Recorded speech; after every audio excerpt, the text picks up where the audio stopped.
Hai, Assalamualaikum.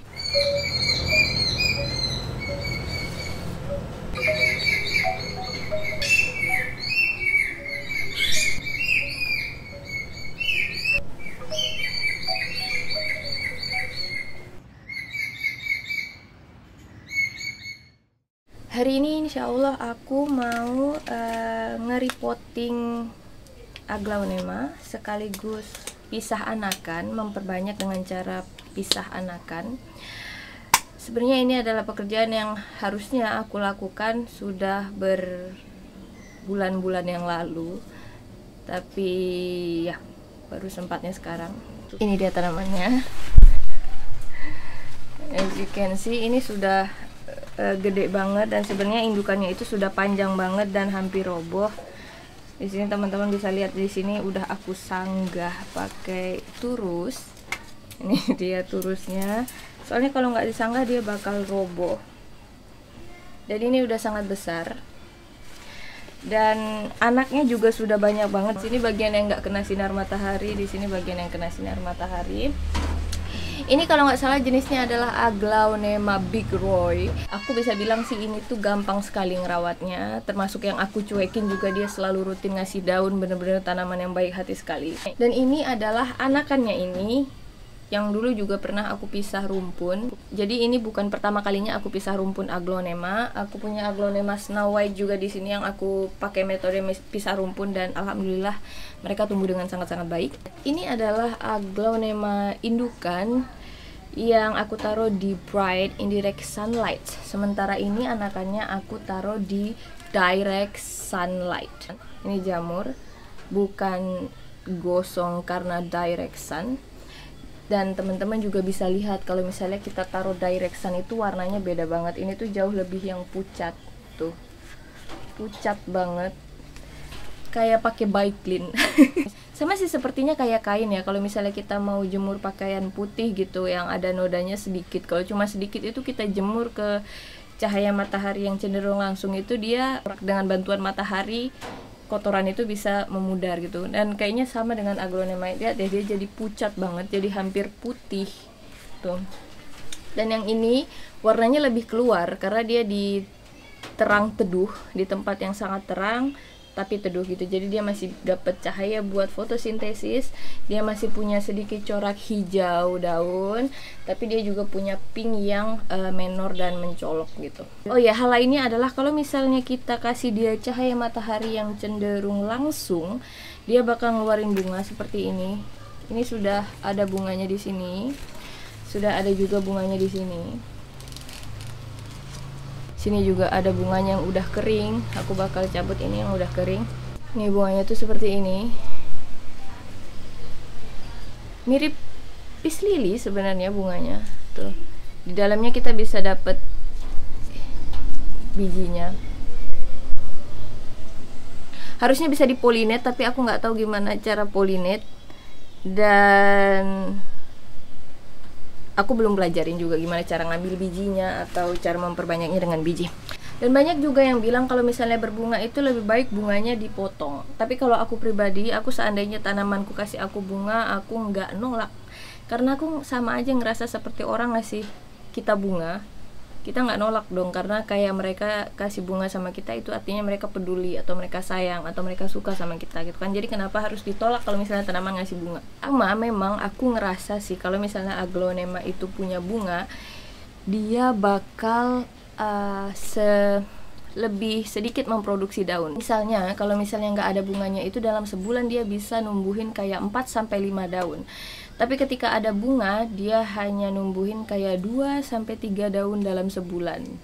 Kayak gitu.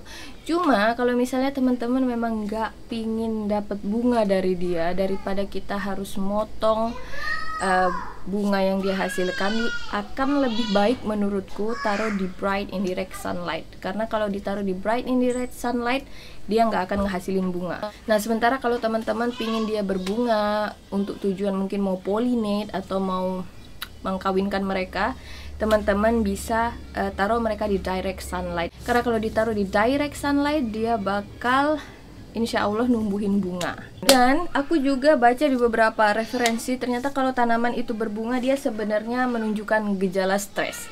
Jadi dia merasa sebentar lagi dia bakal kayak meninggal gitu, terus dia pikir sebelum meninggal dia harus meninggalkan generasi baru, itu makanya mereka berbunga. Yang ini aku taruh di direct sunlight dan dia berbunga dan warnanya jadi lebih pucat. Yang ini memang dia jadi ada warna hijaunya karena dia ketutupan seperti ini. Jadi bagian yang ketutupan itu dia jadi munculin warna hijau, sementara yang lainnya tetap pucat.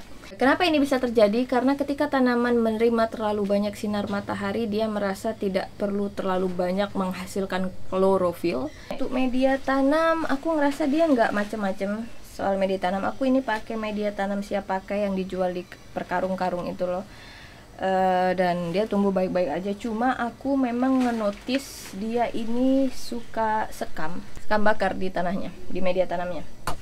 Wow, aku mau liatin ke situ. Lihat, ini bukan putih lagi, akarnya hijau. Tuh. Sehat banget ya akarnya teman-teman. Ini untuk ngerepoting aku bakal pakai yang biasa aja, pakai sekam bakar, sekam mentah, sama kokopit sedikit, karena aku ngerasa media tanamnya cepet banget kering, sementara dia kayak cepet haus gitu. Jadi ya mulai coba potong. Aku pakai pisau cutter yang aku semprot, sama ini adalah hydrogen peroxide. Sebenarnya sama aja kayak disinfektan, teman-teman bisa pakai disinfektan yang teman-teman punya atau apapun yang bisa netralin, yang bisa bersihin dia dari bakteri dan segala macamnya. Ini akarnya agak sedikit ngerut bound. Ini yang aku masuk metode krimbat, jadi kita kayak ngekrimbat daunnya, pijit pelan-pelan ya kan sampai dia kepisah. Nah, aku hanya tinggal ngekat aja teman-teman, selama dia masih punya kayak akar gitu, menurutku itu sudah langsung dipisah aja kayak gini. Oke, ini 1, 2, 3. Bisa dapat lebih banyak lagi gitu. Terus nanti potnya gimana? Nggak cukup kalau misalnya terlalu banyak kan.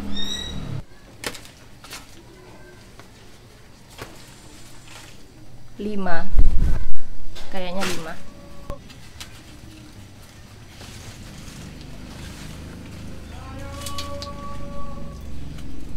6. Ternyata dia sebenarnya nggak serimbun itu ya, cuma akarnya udah lebat. Di sini banyak daun matinya, aku cuma tinggal cabut-cabut aja. Nah, di sini banyak banget mata tunas baru yang nanti pingin aku benemin gini, supaya kalau misalnya biasanya kan kalau tanaman lain yang ada umbinya itu kita cenderung naruh dia agak ke permukaan ya, supaya dia lebih cepat numbuh gitu. Tapi kalau aglonema ini menurutku mau dipendem sampai sini, itu justru ini nanti anak-anaknya bisa jadi tumbuh gitu. Jadi mata tunas ini nggak apa-apa ditanam terbenam, mereka cukup kuat kok buat nembus ke atas gitu kan, beda dengan tanaman lain. Kalau bisa sih teman-teman pakai pot yang benar-benar dalam gitu, kayak pot virus gitu, dibanding pot tawon, karena pot tawon ini lebar tapi nggak terlalu dalam menurutku. Untuk pergantian nutrisi aku paling bakal taruh kohe sebagai topping, tapi itu kohe itu biasanya nanti belakangan banget aku kasih ketika tanamannya udah cukup adaptasi, menurutku udah numbuhin daun baru. Disitulah saatnya aku kasih kohe di atasnya topping. Kenapa? Karena aku beberapa kali ngerasa kohe itu kalau langsung aku campurin itu dia bisa ngeburn. Jadi aku ngerasa cara paling tepat naruh kohe itu di topping di atasnya. Tapi teman-teman boleh ngelakuinnya dengan cara berbeda, itu cuma caraku dari pengalamanku, karena aku nggak tahu kan kohe yang aku beli itu kan apa sudah terfermentasi sudah baik dengan baik atau belum. Dan aku juga tipe yang mager mau jemur, dimana di sini tempat mau jemur kohe aku juga nggak tahu. Jadi caranya aku taruh gitu, aku taruh di topping bagian atasnya. Sekam mentah.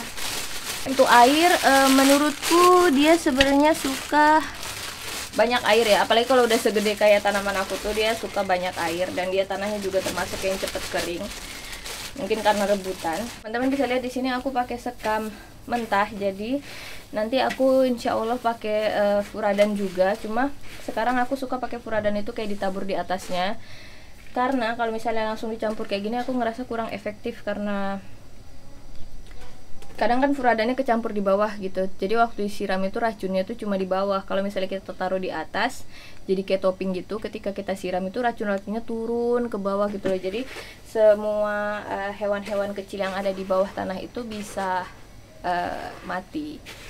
Itu menurutku aja sih, tapi sepertinya aku bakal ngelakuin hal yang nekat karena ini dia sudah apa ya, kayak nggak muat di pot gitu.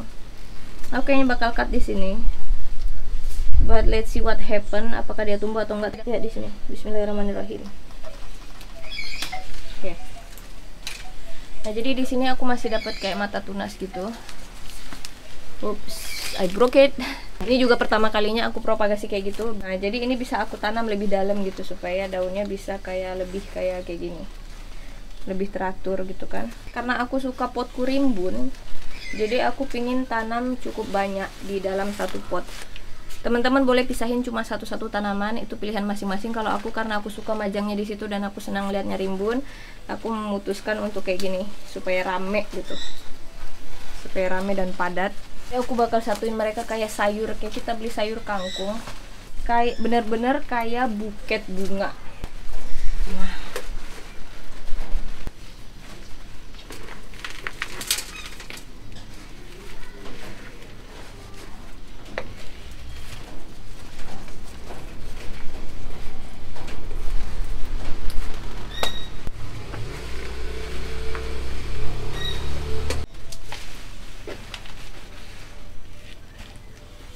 Oke, jadi ini dia hasilnya teman-teman. Dia masih tetap rimbun-rimbun meriah gitu. Aku suka.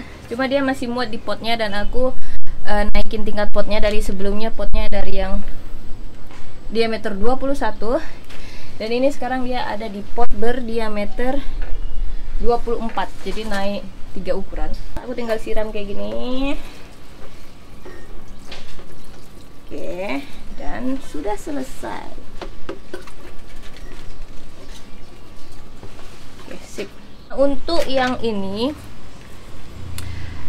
yang akarnya banyak dan aku ambil cuma beberapa mata tunas, aku insya Allah bakal update perkembangannya gimana, apa bisa numbuh atau nggak numbuh. Ini dia yang akar doang yang aku tanam, akar sama mata tunas. Dari sini kita bisa ambil kesimpulan kalau dia bisa tumbuh, tapi yang tumbuh itu mata tunas yang tenggelam.